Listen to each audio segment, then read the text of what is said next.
ಪದವಿ ಮುಗಿದ್ರೆ ಸಾಕು ಕೈ ತುಂಬ ಸಂಬಳ ನೌಕರಿಯೊಂದು ಬೇಕು ಅನ್ನೋ ಕಾಲದಲ್ಲಿ ಸಹೋದರರು ಮಣ್ಣನ್ನೇ ನೆಚ್ಚಿಕೊಂಡು ಭರ್ಜರಿ ಆದಾಯದ ನಿರೀಕ್ಷೆಯಲ್ಲಿದ್ದಾರೆ. ಕಾರ್ಪೊರೇಟ್ ವ್ಯಾಮೋಹ ಬಿಟ್ಟು ಮಣ್ಣನ್ನೇ ನೆಚ್ಚಿಕೊಂಡು ಬಂಗಾರದಂತಹ ಬೆಳೆಯನ್ನ ಬೆಳೆದಿದ್ದಾರೆ. ಬರಗಾಲದಲ್ಲೂ ಹಸನ್ಮುಖಿಯಾಗಿ ಕೃಷಿಯಲ್ಲಿ ಸಾಧನೆ ಮಾಡ್ತಿರೋ ಆ ಯುವಕರ ಸ್ಫೂರ್ತಿದಾಯಕ ಕಥೆಯನ್ನ ನೋಡೋಣ. ಬರಗಾಲದಲ್ಲೂ ಭರ್ಜರಿ ಬೆಳೆ ಬೆಳೆದ ರೈತರು, ಯುವ ರೈತರ ಕೈ ಹಿಡಿದ ಹೂವಿನ ಬೆಳೆ.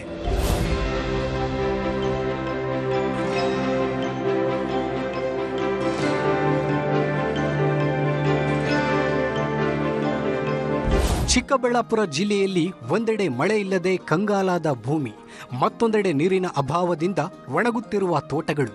ಆದರೆ ಇದೇ ಚಿಕ್ಕಬಳ್ಳಾಪುರ ಜಿಲ್ಲೆಯ ಶಿಡ್ಲಘಟ್ಟ ತಾಲೂಕಿನ ಅಂಡಿಗನಾಳ ಗ್ರಾಮದ ಬಳಿ ಇರುವ ಅರ್ಧ ಎಕರೆ ಜಮೀನು ಎಲ್ಲರ ಕಣ್ಮನ ಸೆಳೆಯುತ್ತಿದೆ.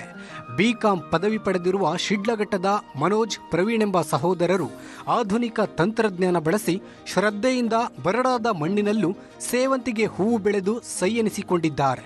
ವರಮಹಾಲಕ್ಷ್ಮಿ ಹಬ್ಬಕ್ಕೆ ಹೂಗಳಿಗೆ ಭಾರಿ ಬೇಡಿಕೆ ಇದ್ದು ಶ್ರಮಕ್ಕೆ ತಕ್ಕ ಬಂಪರ್ ಬೆಲೆ ಸಿಗುವ ನಿರೀಕ್ಷೆಯಲ್ಲಿದ್ದಾರೆ. ಪರ್ಪಲ್ ಹೂವು ಅಂತ ಹಾಕಿದ್ದೀವಿ ಸರ್. ಇದು ಅರ್ಧ ಎಕರೆಗೆ.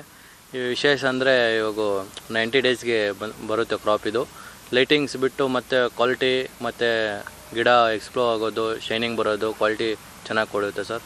ನಾವು ಇವಾಗ ಇರೋ ಹಬ್ಬಗಳಿಗೆ ಬಂದಿಲ್ಲ. ಇವಾಗ ಎಕ್ಸ್ಪೋರ್ಟ್ ಮಾಡ್ತಾಯಿದ್ವಿ ಬೆಂಗಳೂರಿಗೆ, ಚಿಕ್ಕಬಳ್ಳಾಪುರ ಮಾರ್ಕೆಟ್ಗೆ. ಇವಾಗ ಬರೋ ಶ್ರಾವಣ ಆಗೋಯ್ತು. ಸಹೋದರರ ಸಾಧನೆ ಕೇವಲ ಹೂವಿನ ಬೆಳೆಗೆ ಮಾತ್ರ ಸೀಮಿತವಾಗಿಲ್ಲ. ತೋಟದ ಪಕ್ಕದಲ್ಲೇ 130ಕ್ಕೂ ಹೆಚ್ಚು ಕುರಿಗಳನ್ನು ಸಾಕಿದ್ದಾರೆ.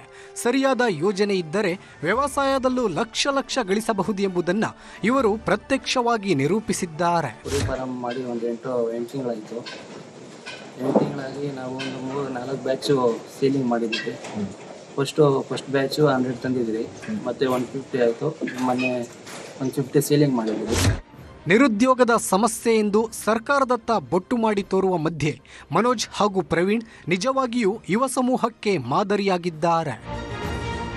Dattatreya M, news 18, Chikkaballapur.